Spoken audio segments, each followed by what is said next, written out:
오늘 하나님 말씀은 요한복음 7장입니다. 요한복음 7장 37절부터 42절까지 있는 말씀 함께 보시겠습니다. 요한복음 7장입니다.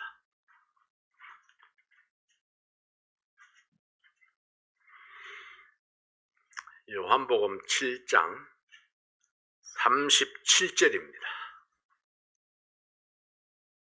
37절부터 42절 말씀까지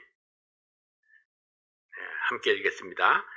명절 끝날 곧 큰 날에 예수께서 서서 외쳐 가라사대 누구든지 목마르거든 내게로 와서 마시라. 나를 믿는 자는 성경의 이름과 같이 그 배에서 생수의 강이 흘러나리라 하시니 이는 그를 믿는 자의 받을 성령을 가리켜 말씀하신 것이라. 예수께서 아직 영광을 받지 못하신 고로 성령이 아직 저희에게 계시지 아니하시더라. 이 말씀을 들은 무리 중에서 혹은 네가 참으로 그 선지자라 하며 혹은 그리스도라 하며 어떤 이들은 그리스도가 어찌 갈릴리에서 나오겠느냐. 성경에 이르기를 그리스도는 다윗의 씨로 또 다윗의 살던 촌 베들레헴에서 나오리라 하지 아니하였느냐 하며. 아버지 하나님 감사합니다. 오늘 이 말씀을 통해서 또 예수님이 오신 것을 저희들이 다시 한번 생각하면서 우리의 성령으로부터 흘러나오는 그 생명의 능력을 저희들을 삶에 또 누릴 수 있도록 도와주시고 하나님의 뜻이 우리의 삶 가운데 이루어지는 것을 체험하는 삶을 살도록 도와주시옵소서. 종의 입술을 주께 의뢰합니다. 아버지 하나님 말씀을 주장하시고 또 인도해 주시옵소서. 예수님 이름으로 기도하옵나이다. 아멘. 예수님의 가르침이나 전파하는 말씀들은 백성들이 때때로 이해하기가 좀 어려움이 많았습니다. 평범하게 일어날 수 있는 일들이 아니고 모두 다 이 기적을 동반하고 있었기 때문입니다. 예수님이 곧 하나님이라는 이 절대적인 믿음이 없이는 이해할 수 없는 사건들이 지금 연이어서 나타나고 있습니다. 예수님은 38년 된 병자를 일으킴으로 하나님의 능력을 나타냈습니다. 그 후에 나는 하늘에서 내려온 생명의 떡이라 해서 또 유대인들을 놀라게 했죠. 누구든지 예수의 살을 먹고 예수의 피를 마시는 자는 영원히 살리라 이렇게 외침으로 유대인들의 공분을 샀습니다. 그리고 예수님은 하나님이 이 땅에 보내셨으며 하나님의 뜻을 행하기 위해서 왔노라 그렇게 외칩니다. 그리고 오늘은 또다시 누구든지 목마르거든 내게로 와서 마시라 그렇게 외쳤습니다. 이 37절 38절 말씀을 다시 한번 보면은 명절 끝날 곧 큰 날에 예수께서 서서 외쳐 가라사대 누구든지 목마르거든 내게로 와서 마시라. 나를 믿는 자는 성경의 이름과 같이 그 배에서 생수의 강이 흘러나리라 하시니. 이게 명절 끝날이 언제입니까? 지금 이 명절 끝날은 수장절이라고도 하고 우리로 말하면은 추수감사절이라고도 하기도 하고 이 7일 동안 이렇게 이렇게 행사가 진행되다가 지금 마지막 날에 이르러서 말씀하시는 겁니다. 왜냐하면 이 날에는 전국에 있는 백성들이 예루살렘으로 쫙 모여드는 날이기 때문에 많은 사람들이 모여 있는 곳에서 그곳에서 예수님이 이 외치는 말씀입니다. 명절 끝날 큰 날에 누구든지 목마르거든 내게로 와서 마시라 이렇게 선포하고 있는 말씀이죠. 나를 믿는 자는 성경에 말씀하신 것과 같이 그 배에서 생수의 강이 흘러나리라 했습니다. 그럼 여기에 생수는 과연 무엇입니까? 생수는 목마른 자의 갈증을 해소시켜주는 물입니다. 목마른 자에게 생수는 소망이 됩니다. 목마른 자에게 생수는 활력을 줄 수 있습니다. 목마른 인생에게 소망을 줄 수 있고 활력을 줄 수 있는 것이 과연 무엇일까요? 사형 선고를 받고 죽음을 기다리는 자에게 소망을 주는 것이 있다면 그것은 바로 사면을 받고 자유를 얻는 것일 것입니다. 그렇지 않다면 어떤 것도 그에게 소망이 될 수 없습니다. 지옥의 형벌 앞에 무기력하게 살고 있는 인생들에게 활력을 줄 수 있는 것이 무엇일까요? 그것도 역시 마찬가지로 사면을 받고 정죄하면서 해방되는 것입니다. 하나님의 진노가 내 위에 머물러 있다. 나는 곧 지옥의 형벌 속에 들어갈 수밖에 없다. 그렇다면은 어떤 일로도 우리 마음속에 평안을 줄 수가, 소망을 줄 수가 없을 것입니다. 그러나 이 절망적인 상황을 벗어날 수 있는 길이 있다면은 그것이야말로 소망이 되는 말씀이고, 그리고 우리에게 이 생수를 얻은 것 같은 그런 기쁨이 넘쳐나는 말씀일 것입니다. 이사야 선지자도 목마른 자를 초청하는 말씀을 이렇게 말씀하고 있습니다. 이사야 55장 1절 2절 말씀에 보면은 너희 목마른 자들아 물로 나오라. 돈 없는 자도 오라. 너희는 와서 사먹되 돈 없이 값 없이 와서 포도주와 젖을 사라. 너희가 어찌하여 양식 아닌 것을 위하여 은을 달아주며 배부르게 못할 것을 위하여 수고하느냐.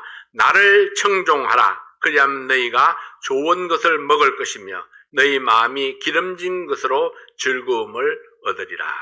이 목마름을 해결하기 위해서 포도주와 젖을 사라 했습니다. 그리고 이 포도주와 젖은 은혜로 값없이 원하는 모든 사람에게 주어진다고 말씀을 했습니다. 자, 왜 값없이 사라는 말씀을 이렇게 강조할까요? 포도주와 젖을 사라 이렇게 했을 때에 살 돈이 없는데요. 그렇게 하면 그 다음에 할 말이 없잖아요.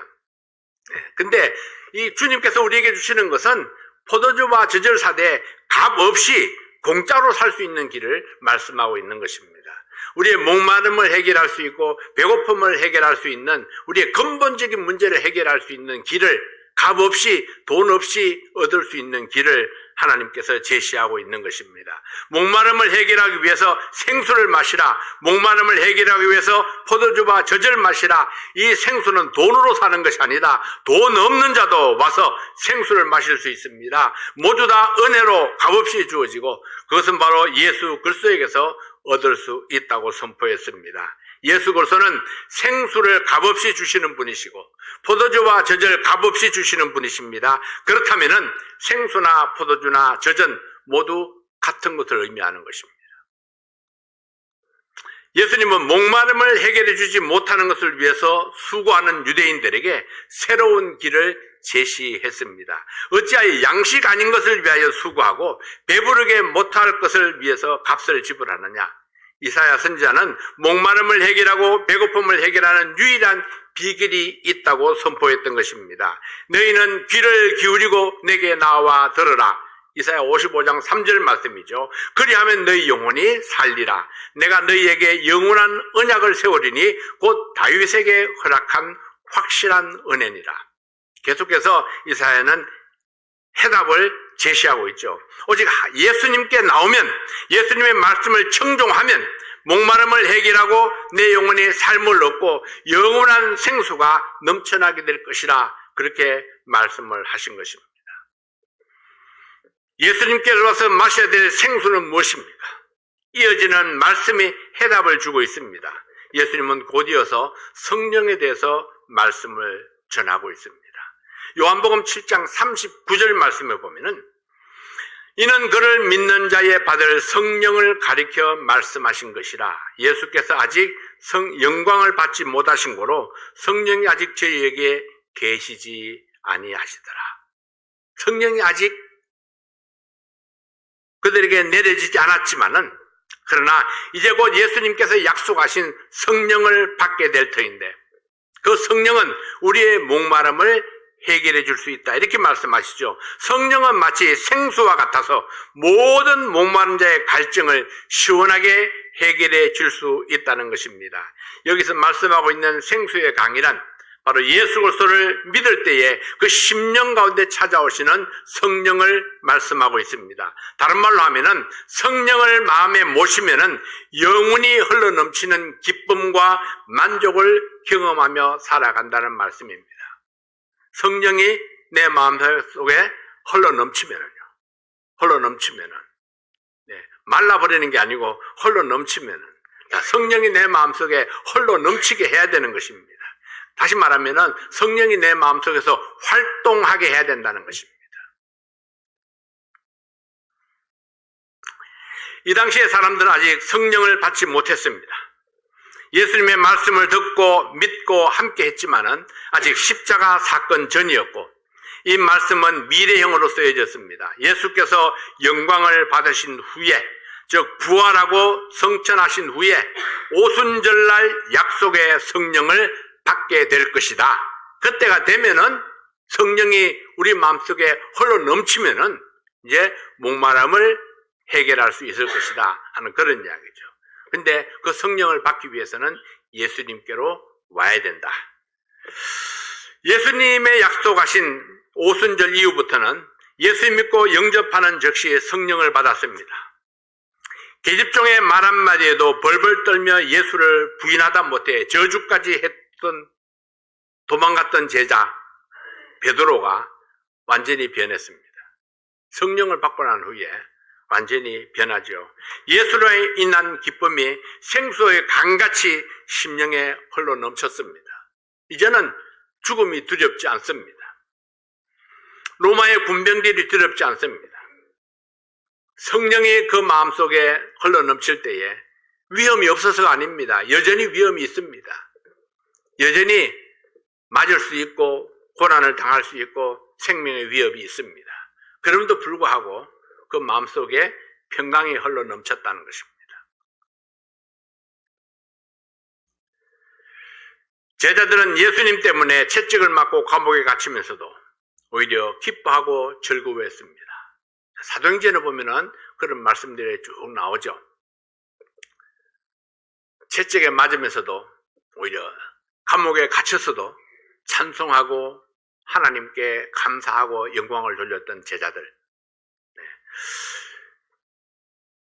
한때는 죽을까봐 벌벌 떨던 사도들이 이제는 죽음도 불사하고 담대하게 복음을 외치는 사람들로 바뀌었습니다. 복음을 전하다가 죽게 될지라도 우리는 우리가 보고 들은 것을 말하지 아니할 수 없다, 이런 담대한 신앙으로 바뀐 것입니다. 삶의 의미를 몰라서 방황하며 절망하다가 예수님을 만나서 성령을 받음으로 살아야 될 이유를 찾은 사람들은 너무나도 많습니다. 그러나 항상 강같이 흘러 넘쳐야 할 생수의 강이 제대로 흐르지 못하는 사람들이 있습니다. 이것이 이제 문제죠. 성령을 받기는 받았는데, 그날은 좋았는데, 잠시 동안은 좋았는데, 아니면 얼마 동안은 좋았는데, 어느 날부터 이 성령의 흐름이 뚝뚝 끊어지기 시작합니다. 그리고 콸콸 흘러 넘쳐야 되는데 흐르다가 안 흐르다가 이런 문제들이 생기게 되죠. 한때는 생수의 강이 흘러 넘쳐서 기쁨이 충만했지만 지금은 강물이 줄어들어서 시내처럼 흐르는 사람도 있고, 어떤 사람은 찌꺼기가 강을 막아서 흐르지 못하고 멈추었다가 많은 시련과 연단 끝에 다시 흘러 넘치는 사람도 있습니다. 그래서 강물이 순수하게 흘러가려면 뭔가 막힌 것이 뚫어져야 합니다. 옛날에 우리 시골에 살 때는요, 보라는 것을 했습니다. 보라고 그러면은 어느 날 이제 동네에서 이제 광고를 합니다. 광고를 하면은 한 집에 한 명씩 무조건 나와서 참여를 해야 됩니다. 그러면 거기에 낫을 들고 나오는 사람도 있고, 쇠사랑을 들고 나오는 사람도 있고, 삽을 들고 나오는 사람도 있습니다. 농촌에 물길을 타기 위해서 쭉 이렇게 물길이 있습니다. 근데 그게 오래 가다 보면은 거기에 잡초가 막 자라가지고 물이 잘 흐르지를 못합니다. 그리고 거기에 또 이 찌꺼기들이 막 흘러 들어가가지고 찌꺼기가 많이 이렇게 쌓이게 되죠. 그러면은 동네 사람들은 그 강을 깨끗이 청소를 합니다. 풀을 잘라서 바깥으로 걷어내고, 그리고 땅 바닥을, 이 강의 바닥을 이렇게 긁어가지고 물이 잘 흐르도록 그렇게 만들죠. 그렇게 해서 이제 저 멀리 있는 논에까지 물이 신속하게 도달할 수 있도록 그런 일들을 합니다. 근데 한 해라도 해주지 않으면은 물이 잘 흐르지를 못합니다. 물이 잘 흐르지 못하면 어떤 일이 생깁니까? 비가 왔을 때의 물이 그냥 흘러 넘쳐버리는 겁니다. 잘 흐르지 못하니까 흘러 넘쳐서 필요 없는 곳에 물이 넘쳐가지고 사태가 나게 되는 거죠. 물사태가 나게 됩니다. 뭔가 강이 있으면은 강 바닥을 긁어서라도 물이 잘 흐르게 해야 된다는 거죠. 우리 생수의 강도 역시 마찬가지입니다. 성령이 잘 흐르지 못한 이유가 무엇인가? 어떤 찌꺼기가 있어가지고 이 성령이 흐름을 방해하고 있는 것인가?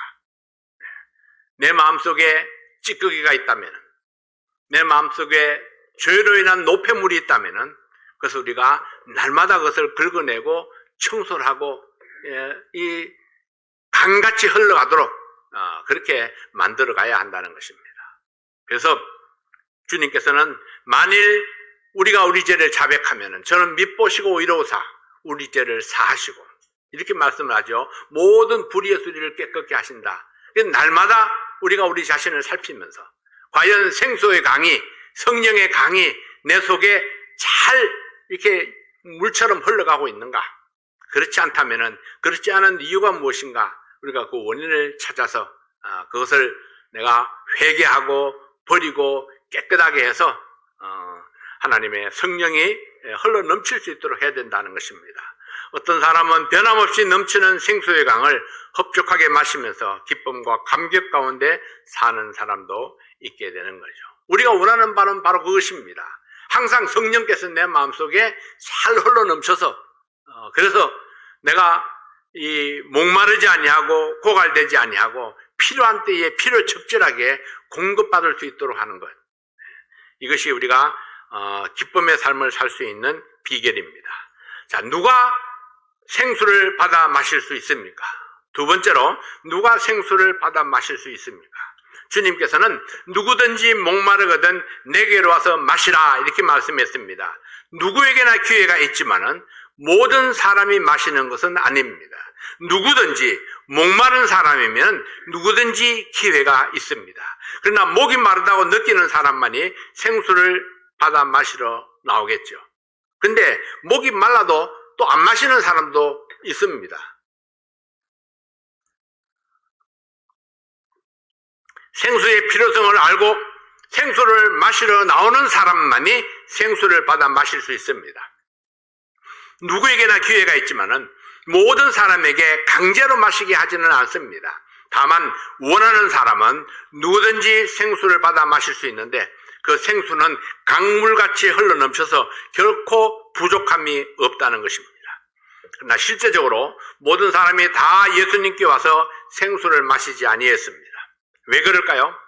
목마르지 않기 때문일까요? 그러나 실제적으로 목마르지 않은 사람은 아무도 없습니다. 모든 인생이 다 배고프고 목마른 인생입니다. 그렇기 때문에 끊임없이 만족을 찾아 헤매고 있습니다. 돈에 목마르고 배고픈 사람이 있습니다. 사랑에 목마르고 배고픈 사람이 있습니다. 끝없는 욕구가 갈증을 느끼게 합니다. 채우지 못하는 욕심이 갈증을 일으킵니다. 명예도 얻었고 물질도 풍성한데 여전히 만족하지 못하는 이유는 무엇일까요? 물질이 채우지 못하는 목마름이 있기 때문입니다. 명예가 채우지 못하는 목마름이 있기 때문입니다. 노벨상까지 탄 소설가 해밍웨이를 아십니까? 유명한 사람입니다. 그는 부자였습니다. 첫 번째 부인과 결혼해서 해는 또다시 떠오른다 이런 작품을 발표했죠. 두 번째 부인과 결혼해서 발표한 작품이 무기여 잘 있거라 였습니다. 세 번째 부인과 결혼한 후에 발표한 작품이 누구를 위하여 종을 울리나, 네 번째 부인과 결혼해서 발표한 작품이 노인과 바다입니다. 결혼을 네 번이나 했습니다. 그렇지만은 만족이 없었고 소설 부문으로 폴리처 상을 수상했고 노벨 문학상까지 받았지만은 그는 우울증에 시달리다가 결국은 엽총으로 자신을 쏘아서 자살로 생을 마감했습니다. 명성도 있었죠. 돈도 있었습니다.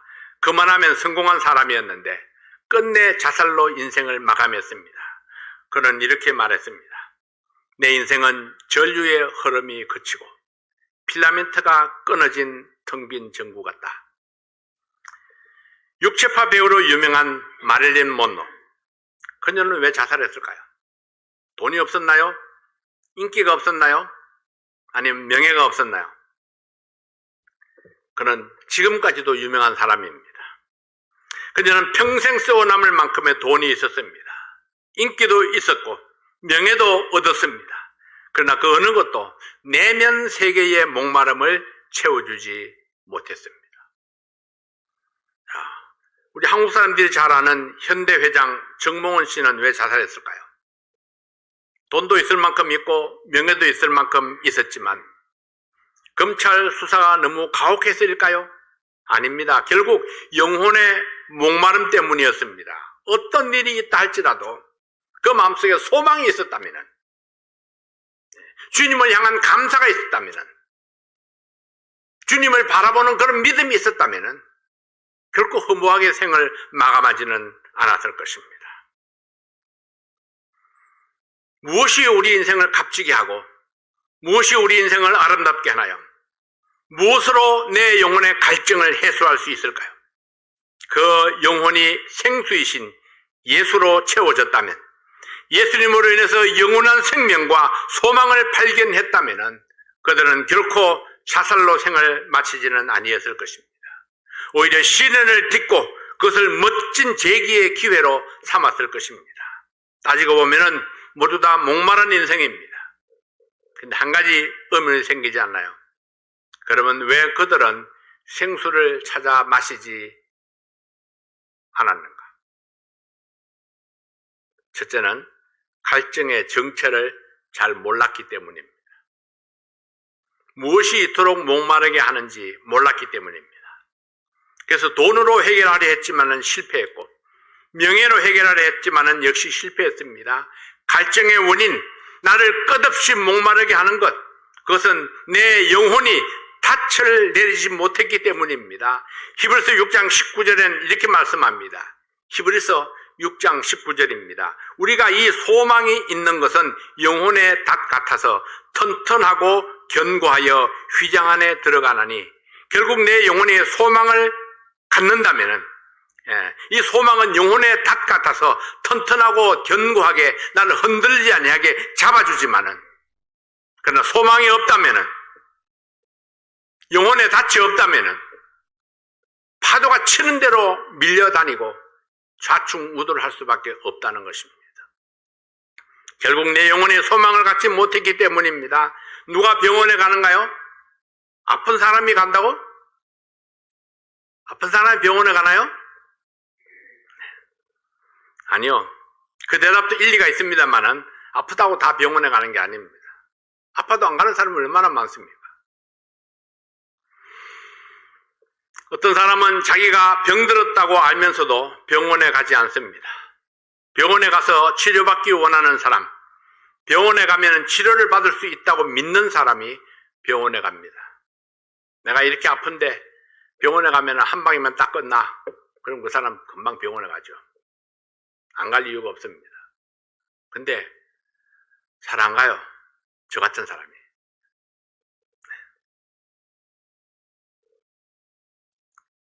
지난 한 40년 동안 생각해 보면은 아무데도 안 아픈 때가 한 번도 없었던 것 같아요. 근데 내 마음속에 내린 결론이 그겁니다. 가도 소용없어. 그것 때문에 안 가게 돼요. 가도 소용없어. 물리치료도 받아봤고, 치료도 맞아봤고, 한약도 먹어봤고, 병원에 가서 치료도 해봤는데 뾰족한 수가 없어요. 그러니까 안 가게 됩니다. 내 나름대로 아픈 것을 조금 줄일 수 있는 방법들을 자꾸 찾아갑니다. 그때그때 급하면 약을 좀 먹고, 그렇지만은 완전히 깨끗하게 낫는 것을 경험하지는 못합니다.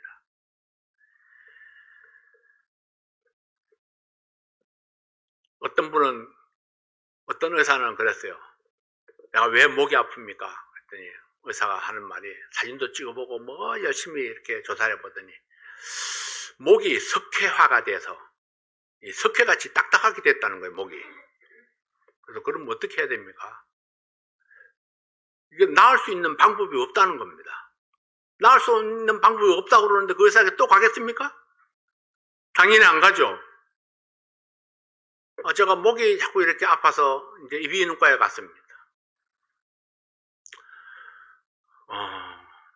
의사의 진단이 말을 하지 마세요. 되도록이면 말을 하지 마세요. 그래서 선생님, 제가 목사인데요. 그랬더니 그럼 할 수 없습니다. 아플 때마다 약을 드세요. 그게 의사의 처방이었습니다. 그래서 목이 막 이렇게 아파도, 그래서 저는 이 기침 캔디를 이렇게 항상 내 책상 속에 한 봉지씩 들어있습니다. 교회 책상에도, 집에 책상 서랍에도 항상 기침 캔디가 한 봉지씩 있고, 모든 옷의 주머니에 캔디가 항상 있습니다. 그래서 내가 가는 곳마다 캔디가 준비되어 있습니다. 갑자기 필요하면은 캔디라도 물어야 되니까.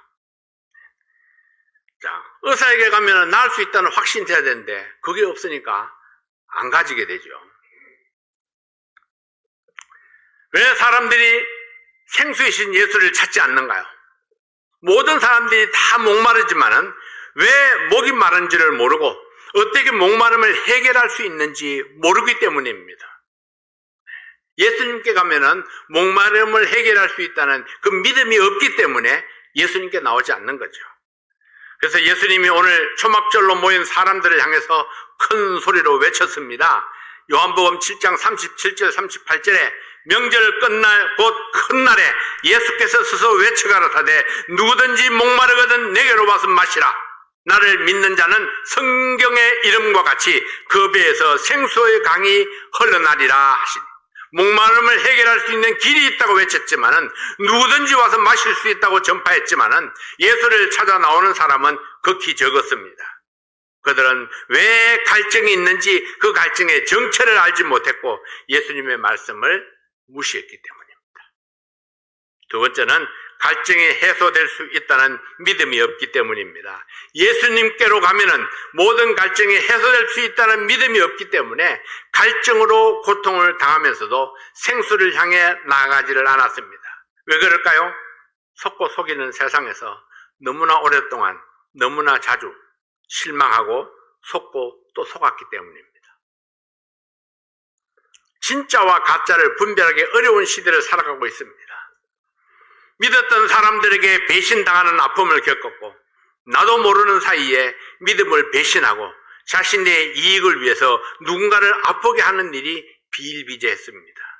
뿐만 아니라 그 생수는 눈으로 보이지 않고 손으로 만져지지 아니하고 지난날에 경험하지 못했었습니다. 그래서 생수를 받으러 나오라고 외치는 음성은 듣지만은 거기로 가면은 내 목마름이 해결될 수 있다는 믿음이 없기 때문에 가지 못하는 것입니다. 그래서 아는 것도 중요하지만은 그 다음에는 믿는 것도 굉장히 중요하죠. 세 번째로 나의 편견이 해답을 가리고 있습니다. 주님께서는 해답을 보여주셨지만은 사람들의 편견이 해답을 가려서 보지 못하게 했습니다. 편견. 유대인들에게 새로운 소망의 빛이 비쳤습니다. 유대인들이 예언했던 하나님의 아들이 나타났습니다. 선자들이 예언했던 하나님의 아들, 하나님의 능력을 나타내셨고 기적을 보여주셨습니다. 친히 하나님의 아들이라고 말씀하셨고 믿을 만한 증거들을 보여주셨습니다. 수많은 기적들을 연속적으로 보여주셨죠.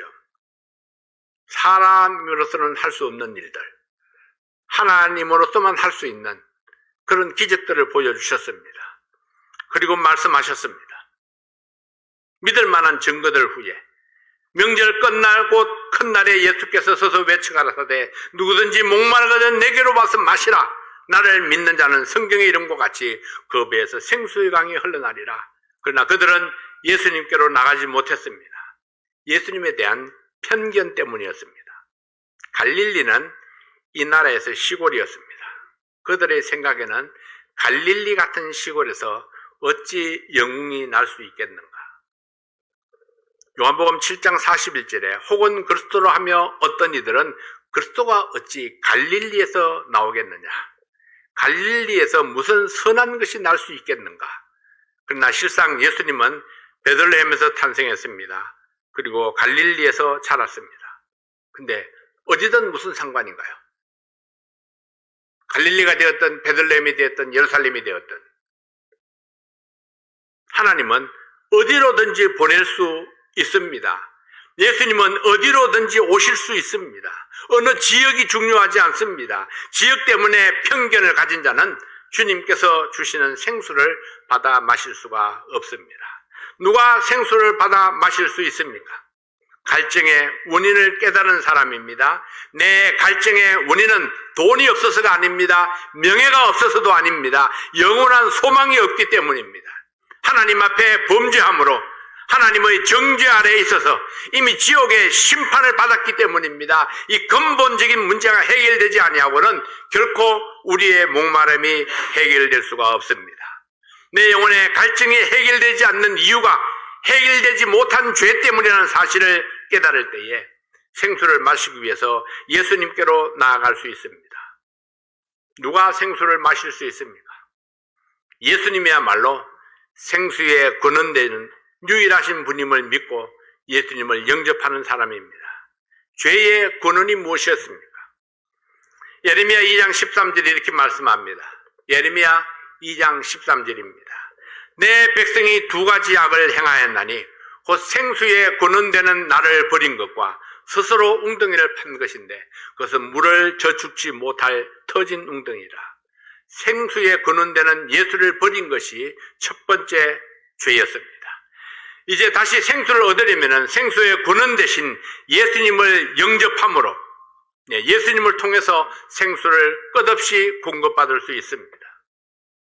또 하나의 죄가 무엇이었습니까? 스스로 웅덩이를 팠는데 물을 저축하지 못하는 터진 웅덩이. 아무리 노력해도 물을 저축하지 못하는 그런 웅덩이를 파고 있는 어리석은 사람들은 결코 생수를 얻을 수가 없습니다. 그러면은 어떻게 하면은 구원받은 사람들이 넘치는 생수의 강물을 마시면서 풍성하게 살 수 있을까요? 먼저 십자가의 감격에 젖어 있는 사람입니다. 나를 위해서 대신 죽어주신 주님을 생각하면 감격과 기쁨과 가슴 뭉클함이 있어야 합니다. 십자가는 우리의 영적 수원지입니다. 수원지로부터 물길이 끊어지면 생수의 강이 말라버릴 수 있습니다. 강물이 흐르는 것을 방해하는 자갈들을 치워야 합니다. 강물을 차단하는 의심과 원망과 불신앙이 내 속에 자리 잡지 못하도록 우리가 날마다 내 마음을 새롭게 해야 합니다. 십자가 앞에 나를 내려놓고 구원의 축복에 감사하는 매일매일이 되어야 합니다. 자, 이제 내일이면은 예수님이 잡히고 그리고 심판을 받으시고 장사되시고 그리고 주일 아침에는 이제 부활하게 될 것입니다. 자, 부활의 아침. 그날에 우리가 그래서 부활 주일 기념 예배를 합니다.